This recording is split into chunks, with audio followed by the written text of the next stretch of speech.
Hello बच्चा, आज जो हम डिस्कस करने वाले हैं बायट सवार्ट का बहुत इंपॉर्टेंट टॉपिक है मैग्नेटिक फील्ड का।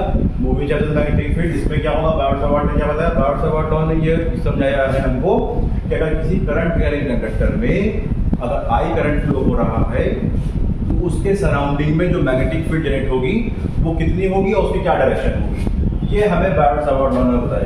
डेफिनेशन क्या है, when a current carrying conductor a current flow in a current carrying conductor, then it defines the magnetic field at a point P in surrounding that in a current carrying conductor। देखिए जैसे ये मेरे पास एक current carrying conductor है x y, अब इसमें current flow हो रही है I, तो हम अगर इसमें छोटा सा एरिया एक ले ले, छोटा सा लेंथ ले ले, इसकी पूरी लेंथ मेरे पास जो बच्चा है वो पूरी L है।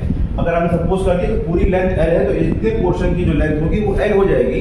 तो अब बायट सवार्ट लॉ क्या कहता है कि हमें इस पॉइंट पे जो मैग्नेटिक फील्ड निकालनी है वो कैसी है, वो हमें इस पॉइंट पे निकालनी है। ठीक है, तो ये थीटा यहाँ का एंगल बना रहा है। ठीक, तो क्या कह रहा है, इस पे करंट जो फ्लो होगी, जो इस पे करंट फ्लो होगी उसकी वजह से इसके सराउंडिंग में जो मैग्नेटिक फील्ड जनरेट हो रही है, जो मैग्नेटिक फील्ड बन रही है वो कितनी होगी और उसकी क्या डायरेक्शन होगी, ये कौन बताएगा, बायट सवार्ट लॉ बताएगा। ठीक है, तो आप देखिए अगर हम राइट हैंड पाम रूल का इस्तेमाल करें तो राइट हैंड पाम रूल क्या देगा हमें, ये 4 फिंगर्स हमें देंगे जिस तरफ मैग्नेटिक फील्ड निकालनी होती है, ये डायरेक्शन हमको देगा। थंब हमारा क्या देगा, डायरेक्शन ऑफ करंट देगा, और जो पाम होगा इसके परपेंडिकुलर पे हमें डायरेक्शन ऑफ मैग्नेटिक फील्ड मिलेगी। देखिए अगर ये करंट ऐसे चल रही है, मैंने करंट ऐसे निकाल लिया, ये हमारे 4 फिंगर्स कहाँ चले गए, जहां पे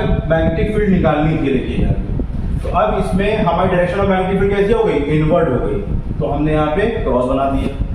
अब इधर निकालनी है मुझे मैग्नेटिक फील्ड, ये है P डैश।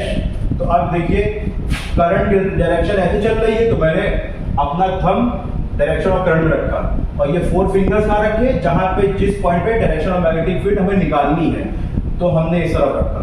अब पाम के perpendicular direction of magnetic field होगी। देखिए अब पाम के परपेंडिकुलर निकालो, तो पाम के परपेंडिकुलर क्या होगा, डायरेक्शन ऑफ मैग्नेटिक फील्ड, तो पाम के perpendicular direction of magnetic field. तो अब यहाँ पे आउटवर्ड मैग्नेटिक फील्ड हो गई, तो अब यहाँ पे इनवर्ड हो गई मैग्नेटिक फील्ड, यहाँ पे आउटवर्ड हो गई मैग्नेटिक फील्ड। ठीक है, इतनी बात समझ में आई। अब जो मैग्नेटिक फील्ड होगी बायट सवार्ट ने बताया वो प्रोपोर्शनल टू आई होगी, क्योंकि वो भी dB होगी, क्योंकि हम छोटे से लेंथ का काउंट कर रहे हैं इसलिए dB होगी। dB proportional to dl, dB proportional to sin theta, dB proportional to, अब किसके बराबर होगा, 1/r² के बराबर होगा। ये 4 कंडीशन मेरे पास आ गई, ये 4 कंडीशन, 4। देखिए सबसे पहला, जितनी भी करंट होगी, जितनी ज्यादा करंट किसी कंडक्टर में अगर फ्लो होगी उसके चारों तरफ उतनी ही ज्यादा मैग्नेटिक फील्ड बनेगी। ये दिखा रहा है, जितना बड़ा कंडक्टर होगा उतनी ज्यादा मैग्नेटिक फील्ड, जितने एंगल पे होगा उतनी मैग्नेटिक फील्ड है। और ये क्या हो रहा है, जितना उसकी रेडियस कम होगी, ये यहाँ से डिस्टेंस, सॉरी डिस्टेंस है यहाँ से यहाँ तक, ठीक है, ये डिस्टेंस है, तो डिस्टेंस जितनी कम होगी उतनी ज्यादा मैग्नेटिक फील्ड, क्योंकि ये दोनों एक दूसरे के इनवर्सली प्रोपोर्शनल है। अब सबको आप कंबाइन कर दीजिए, सबको कंबाइन मैंने किया तो क्या आ गया, IDL प्रोपोर्शनल लगाएंगे यहाँ पे, ठीक है, IDL sin theta upon r²। Proportionality का साइन हटेगा बच्चा तो क्या आ जाएगा, प्रोपोर्शनलिटी कांस्टेंट आ जाएगा, बिल्कुल सही, sin थीटा अपॉन r²। ये मेरे पास आ गया स्केलर फॉर्म। क्या आ गया, स्केलर फॉर्म।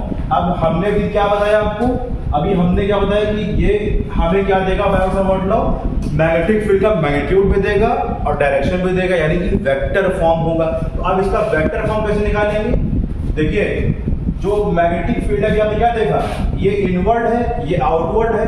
आप चाहे मैग्नेटिक डायरेक्शन आप निकाल सकते हैं राइट हैंड पाम रूल से, राइट हैंड स्क्रू रूल से, किसी भी रूल से निकाल सकते हैं।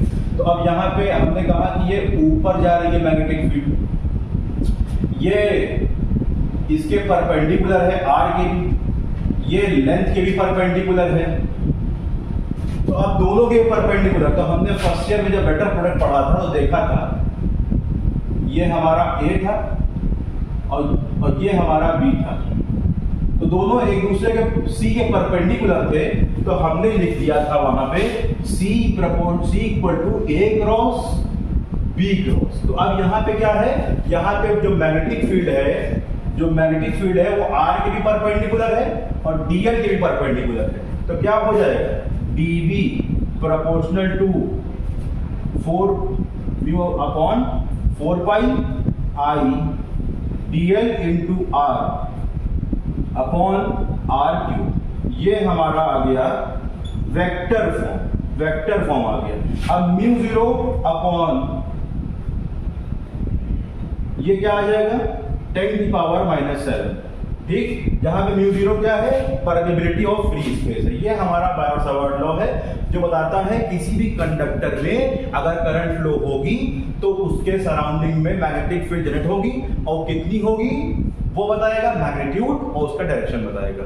आपको वीडियो कैसे लगी उसको लाइक करिए, कमेंट में बताइए कैसे लगी, और इसके नेक्स्ट पोर्शन को अगर आपको समझना हो तो मुझे कमेंट करिए, मैं नेक्स्ट पोर्शन आपको बता दूंगा।